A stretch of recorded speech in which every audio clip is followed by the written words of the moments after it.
Ayan, kabibili ko lang nito no isang linggo. Hindi, Friday ata. Thursday, something like that. Di na siya gumagana, ayaw yung gumana. So, yung smoothie ko, ito. Hindi ko alam kung makakain ko ito or whatsoever. Kakainis. So, ibabalik ko siya. Binili ko siya noong 13 lang. July 13. So, pwede ko pa to ibalik. My goodness, buti di ko pa natatapon tong resibo. Sayang, kaiba ang lasa. So, yan ay apple, strawberry, banana, oatmeal, almond milk, watermelon, at saka, ano pa ba yun? So, hindi maganda lasa niya, tatapon ko na lang. Sayang, my God. Kamustahin natin ang ating hardin sa bintana.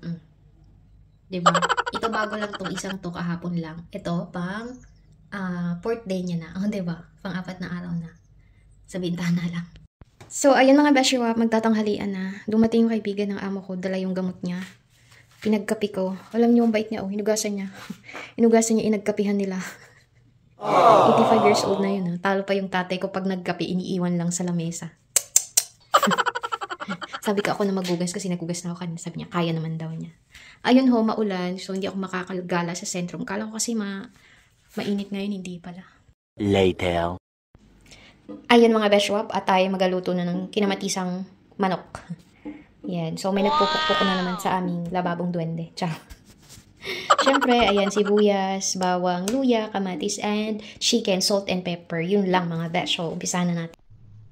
So, ayun, igisa natin ng sibuyas, bawang at luya. At pag naamoy nyo na yan, akala nyo tinola ang niluluto ko. Pero hindi ho. At yung kinamatisang manok ang aking alutuin. Para naman may sabaw-sabaw. At lagi na lang ang tuyot ang inapakain ko kay Opa. Hindi kasi siya mahilig sa vegetable. So, ngayon, lagyan naman natin ng kamatis. Nakain naman siya ng kamatis mga beshop. At kahit paano ay nagustuhan naman niya ito. Actually, ayaw niya na kumain ngayon ng mga European food. Ang gusto niya na ngayon is Asian food. Tulad ng mga inaluto ko, bulalo, lumpia, pansit, yung chop suey, tapos ano pa nga ni, ginisang sayote, ginisang pechay. Ayan, nagustuhan niya na. Tapos may kaunting kanin. As in, mga 2 o 3 kutsara lang na kanin yung ilalagay ko and nagugustuhan naman niya. So, pagkatapos nating igisa yung sibuyas, bawang at luya, ilagay na natin yung chicken para lumambot na. Ito ay papalambutin natin para hindi na mahirapan ng aking alaga kasi syempre iba na ang panunaw nun, hindi na kayang tunawin katulad nating mga millennial, alam ko Gen Z ako, charot. So, ayun, halu-haluin lang natin yan mga beshwap. And pag nahalo na natin at medyo malambot na yung chicken, ilagay na natin nating sandamakmak na kamatis. O, ba diba? And speaking of kamatis, nakalimutan ko mag-order ng kamatis sa grocery. So, lagyan din natin ng tubig and then pakuluin natin. So, pagkatapos ng few minutes, ito na po siya mga beshwap. O, may kinamatisang chicken. So, parang may sabaw ka na rin yan. Minsan nga nilalagyan nasamid ako. Nilalagyan ko pa yan ng asin. O, diba, tikman na natin kung okay na ang ating ang panglasa at pagkatapos ay pwede nang pakainin si Opa mga beshwap. And in fairness, dumagdag pa siya ng kanin. Ayun, nakakatawa pag ganyan ang mga ulam namin. Nagadagdag talaga siya ng kanin. And sinasabi ko sa kanya, kahit may sakit ka, makain ka ng tama para hindi ka lalong nanghihina. O, diba, luto na. At ari na nga ho, dumating na ang aming grocery. Inatanong niya, bakit ganun ka mahal? Ay sabi ko, Opa, yan ang mahal ho ng ating grocery dahil ito ay delivery. So, ari lang ang mga pinamili ko online chicken na good for how many days na ere. Tapos, mga prutas. So, ito na. Niligpit ko na. Binoise over ko na lang. At namimiss ko na rin mag-voice over mga besh. Pag hindi ko ina-voice over, ako inatamad nun. So, ari na nga niho. At wala namang ibang magawa na rin kundi ako. Maigi kong narinig kayo. Tako'y atulungan nyo milaang. Ay, makamalayo. May ganun. So, ayan. So, dahil nagplansya si Inday ng buhok at akala'y makakapag-day off, ay hindi naman. Ari nga po pala ay nung linggo, which is July 21. Tama ho baga? Mga 6:00 na po ari ay katapos na namin ko. Habang nakain pa si Opa, ay dumating yung grocery. Tas nagulat siya. Sos mio, Marimar, €92. Pero ilang kilo naman yung chicken yan. Tapos may mga prutas, mahal kasi ang prutas, tapos may gulay na rin, at saka yung other stock namin na good for 1 week na rin mga beshiwap. Ayaw niya kasing paulit-ulit ng pagkain, kaya kailangan ko mag-isip ng mga reseping madali na lulutuin para sa kanya. Tapos, inatanong niya, ba't ganun ka mahal? Di ina-explain ko nga ni bakit mahal. Ay, pag in-explain mo naman, sabihin na, it doesn't matter how much it is. Ay, nakakaloka. Saan baga ako malugar? Diyos ko, Mio, Marimar. So, yung chicken are, yung isang hita mismo, ay inahiwa ko. At good for, na sa aming dalawa, tig-isa na kami. Sa kanya yung, pinakang drumstick, akin yung kabila, o, 'di ba?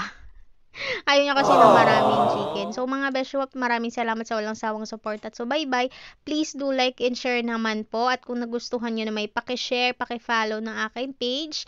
And also, mga Beshwap, paki-comment down below kung taga saan kayo. At para alam ko kung saan nakakarating ang video ko from the Netherlands to which country. Char, may ganon. So, ari na nga ni.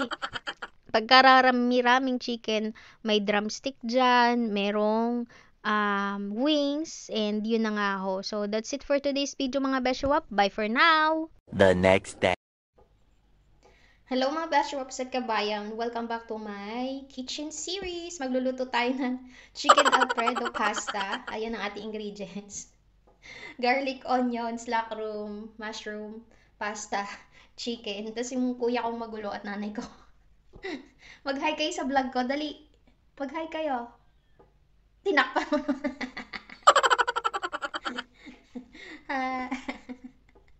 Yan, magluto tayo. Ayun mga Beshwap, i-voice over na lang natin at nagbabangayan ng aking kuya at nanay. Joke lang. So, lagyan na natin ng butter ang ating kawali na may mantika. Kasi ang butter ay nagpapasarap din sa ating mga lutuin mga Beshwap. And then, pagkatapos syempre ng butter, ilagay na natin ang ating sibuyas at bawang. Tutunawin lang yan butter mga Beshwap. Ayan. So, magpapakulo na rin ako dyan ng tubig para sa ating pasta. So, ayun na nga po at nilagay na natin ang ating sibuyas at bawang mga Beshwap. So, syempre, gisa-gisa natin hanggang sa maging translucent yung sibuyas. Wow, translucent. Naka-English si Inday. Halu-haluin lang natin to mga Beshwap hanggang maluto-luto. And then, ilagay na natin yung ating chicken. So, ayan, wala akong chicken fillet, kaya yung isang chicken na lang nilagay ko, isang hiwang legs ng chicken, hinati ko na lang kasi konti lang naman ang aking ilalagay. So, lagyan natin ng salt and pepper at saka mga pangpalasa para mas malasa ang ating chicken alfredo pasta mga Beshwap. Actually, yung chicken medyo hindi pa siya ganun ka super soft. Gusto ko yung as in sobrang lambot na kasi nga para sa aking alaga. Pero anyway, nakain kasi namin at nagustuhan ng aking alaga. So, ganito, pag gusto niya yung kinakain, lagi niya sinasabing excellent lunch or dinner. O, diba? May quality check. So, ilagay na natin yung ating mushroom or champignon.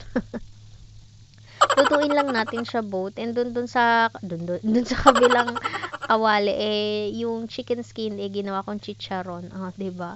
So halu-haluin lang natin, and then papalambutin natin yung chicken at saka yung mushroom.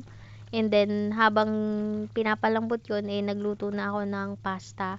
Flat na pasta yung ginamit ko para sosyalin, at may buhok pa nga akong nakita. Maganda rin talaga pag malinaw ang iyong mata at kahit ano'y nakikita mo, charot. Wag lang ang kapitbahay mong chismosa. Joke lang po.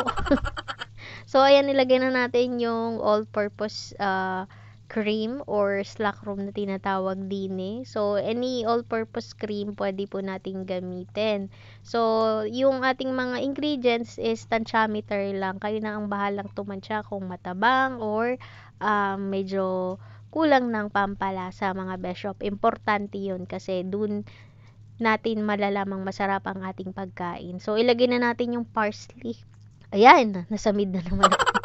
Nilagay ko na yung ating parsley, magdadagdag siya ng lasa at aroma. And yung slackroom or cream na nabili ko is hindi ko nalagay sa rep, kaya ayan, sobrang labnaw niya. Pero ayos naman yung kanyang lasa. Ayan, luto na nga po ang ating sauce at inaantay ko na lang maluto ang ating pasta. So, ilalagay ko yan after a few minutes kasi ngayon, inaagahan ko na lang ng pagluto. Ayoko kasi ng nagmamadali, yung tipong 6 PM na nagluluto pa ako. Kasi dito dapat exactly 6 PM kumakain na kami ng dinner and exactly 12 PM ay nakain na kami ng lunch. Ganon mga besh.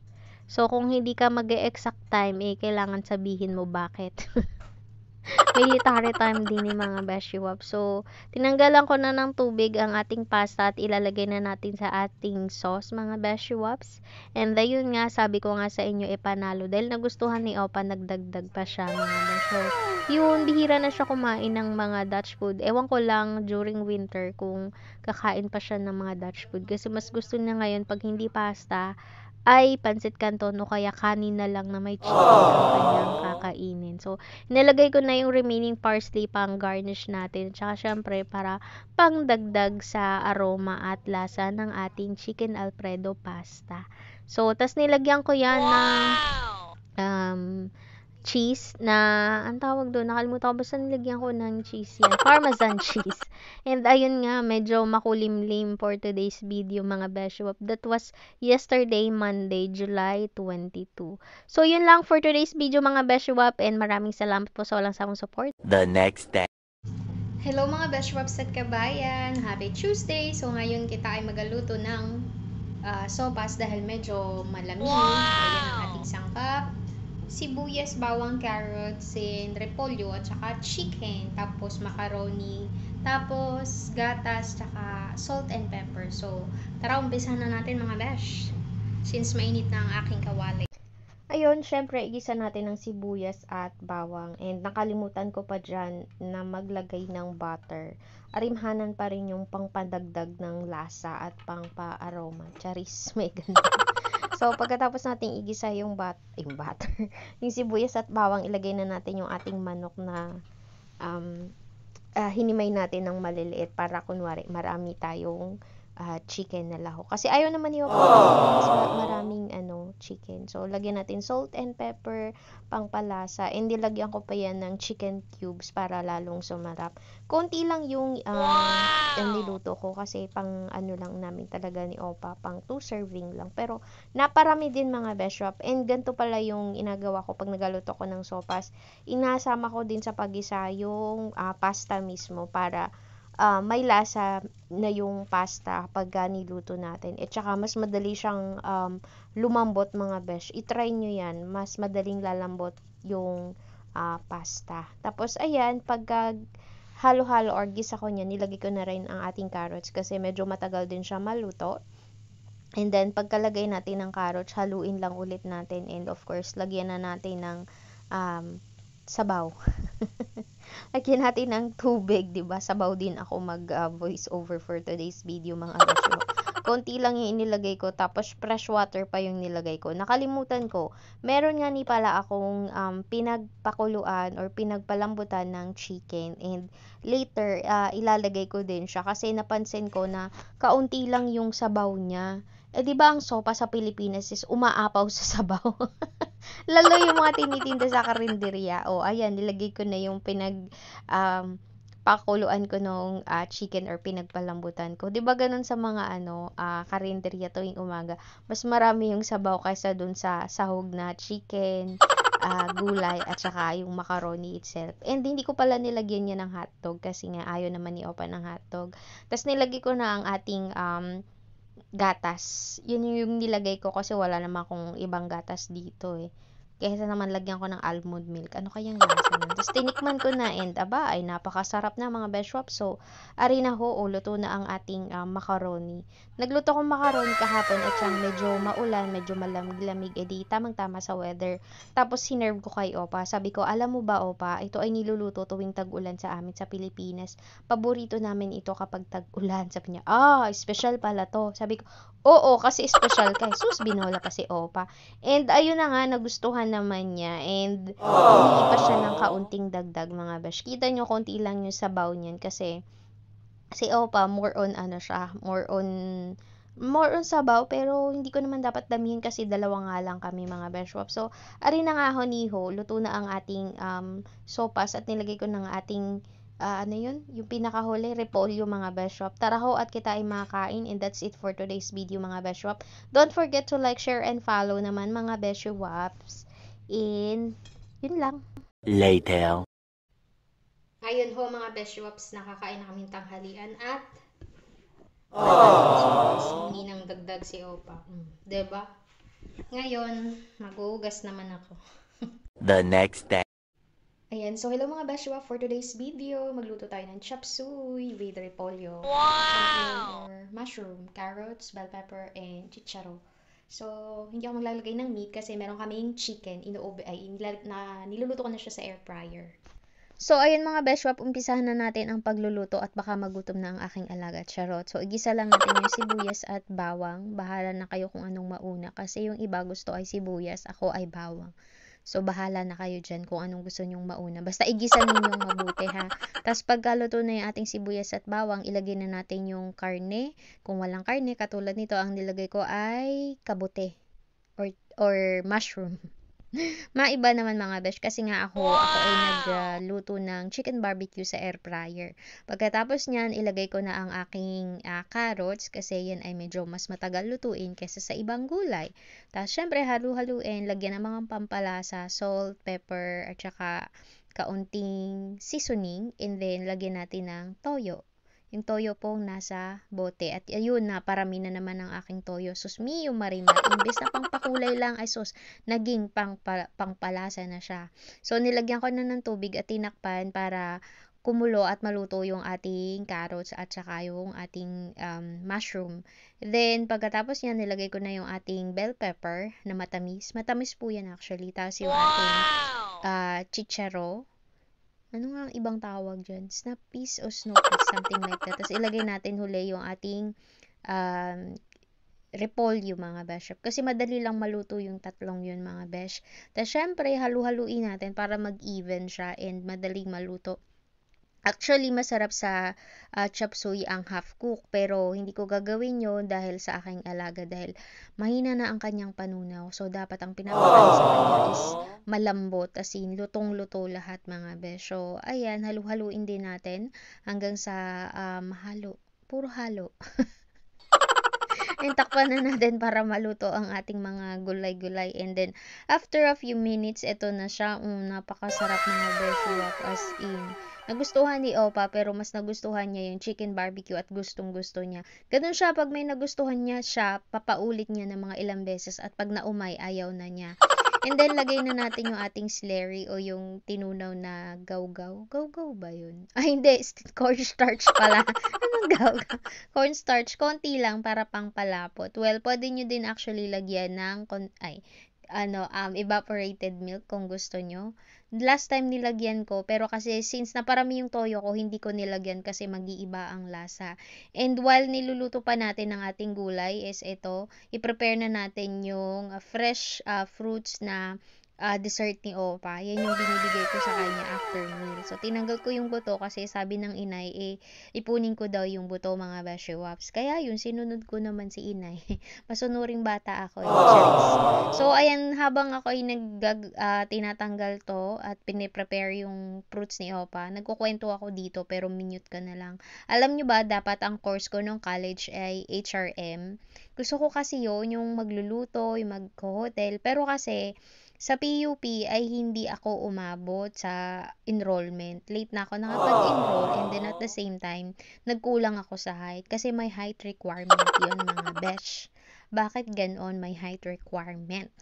So, nilabas ko na ang ating mga prutas. Meron dyan iba-ibang berry. Strawberry, raspberry na black and red, and also meron akong blueberry. Nilagyan ko din yan ng apple. And going back, so since hindi ako pumasa sa pagiging HRM, so since mataas daw yung average ko o yung grade ko sa social study, ginawa nilang political science ang aking course, mga Beshwap. Kaya ako napunta ng political science. And yun, reason why kung bakit ako nakapag-aral ng college ay scholar lang ho ako. Ayan. So, nakakatuwang sabihin ako ay isang proud scholar ng bayan. Yung tipong kahit walang pamasahe, pumapasok para makapag-aral at tapos. Sus Mio, kala ko tapos na hindi pa pala. So, naano na ang ating ulang for today's video. And don't forget to like, share, and follow mga Beshwap. Maraming salamat. Later. Ayun, tapos na ho kami kumain. Ito ang plato ko. Ito ang kayo pa. Dun sa 10 pieces na chicken wings, 4 sa akin, 6 sa kanya. Gustong gusto niya sa chicken wings. Ito, kumain din siya nating chop suey. So, success. Gusto daw niya ang pagkain today. The next day. Good morning mga Beshwaps at Kabayan. As you can see, kita ngayon ay nasa train station. Dahil papunta tayo ng city, may check-up ako. O, diba? Mukha na naman tao si Inday. Pero medyo malamig. My goodness. Bakit tayo hindi nagdala ng bonnet? My God. Kala ko kasi hindi malamig. Malamig pala. Hopefully, hindi ganun kalamig mga besh. Kaya ko to. Medyo napaaga ho tayo. 9:05 pa ang aking train and 9:40 pa lang mga besh. Ilang minutes pa ako mag-antay dito. Dito muna ako sa cafe. Nasa train ako mga besh. Paalis na.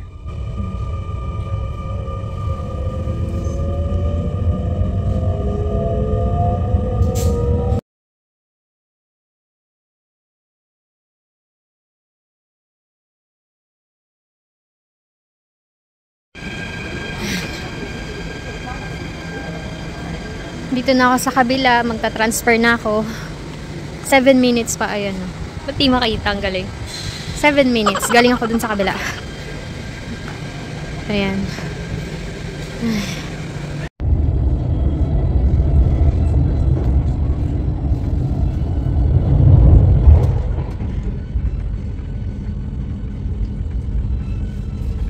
Two hours later. Welcome back to the city, Inday. Nakarating din ho mga besh.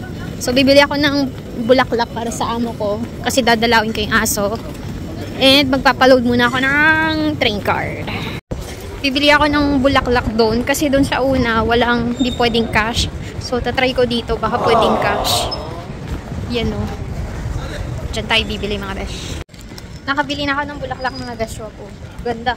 10 euro lang mas mura. Kasi dun sa una, 7.50. Ilang piraso lang. Ito, bouquet na. So, punta na tayo para makita ko ng si Pin. Dito tayo sasakay. Magkantay na yung tram 17.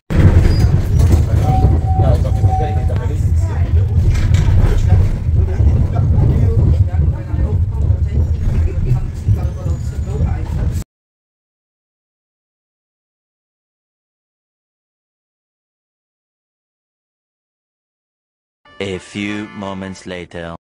Ayan, so andito na ako mga besh. Dito ako dati nakatira. Pupuntahan ko yung alaga kong aso. Kasi sabi nung dati kong amo, namimiss na daw ako. Lagi daw dun sa kwarto ko. Eh, may ibang nakatira na doon mga besh. Kaya dalawin ko. Ayan, so dun sa kabilang kalye, sa kanto. Dun yung bahay ko dati. 2 years din ho akong tumira dito sa bahay na to at sa kalye na to. Kaya kabisado ko. Every Wednesday, paglabas mo, ang daming mga gamit-gamit. Kaya ang dami kong naging basura dito. Yung basurang magagamit pa, katulad ng lamesa, bangko, ano pa ba yung nakuha ko, cabinet, mga kaldero, kawali. Ayan. Medyo mayaman kasi itong street na to. So, ayun, 3 naging trabaho ko dito, ay bali 4. Aside from dun sa bahay ko, talagang tinutuluyan. Ayun na nga po si Pin. Hi Pin! I miss you! Yung asong makulit. Mamaya papakita ko sa inyo na marunong siyang magdala ng panali niya. Mga beshiwap, nakakamiss po talaga ang city. So, ayun, dito ko dati. Every Monday ko to Pin ginagawa sa aso. Papalakarin ko sa tanghali. Pupunta kami sa park. Iihi siya doon, tapos magpupups, maglalaro. Then uwi na kami. Tapos pasok naman ako sa susunod kong trabaho.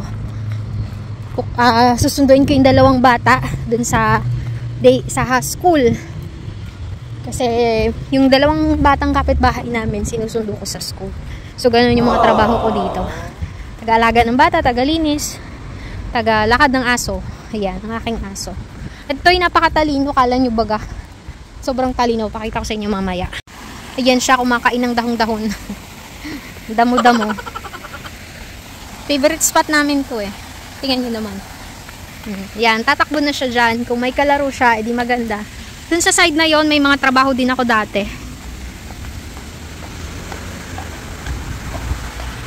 Tatawagin ko siya kung alam pa niya yung tawag ko sa kanya. Wihee! Ay! Good job, Pinche! Come! Bukanta house! Diba? Alam niya. Let's go! Marunong niya mag, Dutch, English, at nakakaintindi ng Tagalog. Dati pag sinabihan mo siyang, tara, alis na tayo. Alam niya na yan eh. Pag tatawid na, ganito lang gagawin mo. Para malagyan siya ng leash. Pin! Come in. Oh, diba? Ang galing. Natin yung kanyang leash. Oh, psst. Pinche! Kain pa ng damo. Pin! Pino! Pin! Hoy! Pinche! Your leash! Bye! Ayun, pa-sentrum na ako. Nakita ko yung isang amo ko. Niloloko ko. Sabi ko, uwi na ako next year for good. Sabi niya, kinuha mo lang yung pera namin kasi uwi ka na. Nakakalungkot kasi yung aso malungkot. Ayaw magbabay sa akin. Alam niyo, matagal na naman kami hindi magkikita. Oh my God. So, punta na ako sa sentrum at nag-aantay si Ining. Magla-lunch kami. Nakakainis. Tumakbo ako doon sa kabila. Naiwan ako ng tram. Tumakbo ako dito. Naiwan ako ng bus. Oh my God, nakakaloka.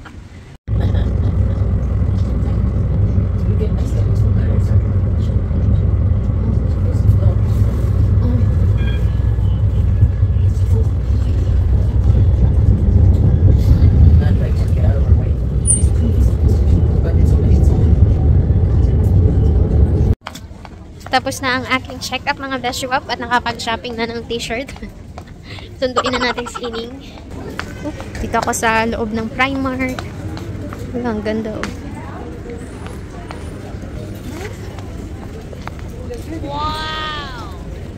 Wow! At kasama ko si Ining! Pares na kaming lumalapad ang muka. Later. Central na naman! Uwian na si Inday. Ganun talaga ang buhay. Ayan na po ang aking train. Ayan. So, ilang minutes na lang aalis. 6 minutes sa alis na mga besh. 2 hours later. Ayun. Back to the probinsya at naulan na mga beshwap. Buti na lang may dala akong payong. So, wakaton ng person. Mga 30 minutes to 45 minutes ang lakaran natin kasi mabigat ang aking bit-bit mga besh.